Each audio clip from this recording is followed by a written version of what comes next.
এই খবরটা কোনো নিউজ চ্যানেলে দেখাচ্ছে না। নদীর ধারে সারিবদ্ধভাবে দাঁড়িয়ে আদিবাসী মহিলা, প্রত্যেকের গলায় ঝুলছে দড়ি। কয়েক মাস আগেই তারা প্রত্যেকে চিতার উপরে শুয়েছিল, চলছিল চিতা আন্দোলন।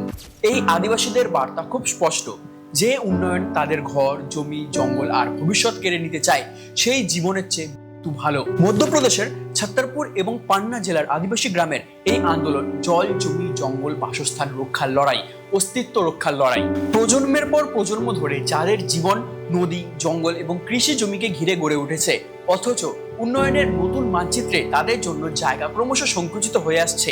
এই লড়াই সেই সব মানুষদের। 44,605 কোটি টাকার এই কেন বেতওয়া রিভার লিঙ্কিং প্রজেক্ট দেশের প্রথম বৃহৎ নদী সংযোগ প্রকল্প। 220 কিলোমিটার খাল কেটে এই দুই নদীকে যুক্ত করা হবে, অনেক উন্নয়ন হবে। কিন্তু নদীর পাড়ে গলায় ফাঁস ঝুলিয়ে আন্দোলনকারীরা রাষ্ট্রকে প্রশ্ন করছে, তাদের জীবনের বিনিময়ে কি এই উন্নয়ন হবে?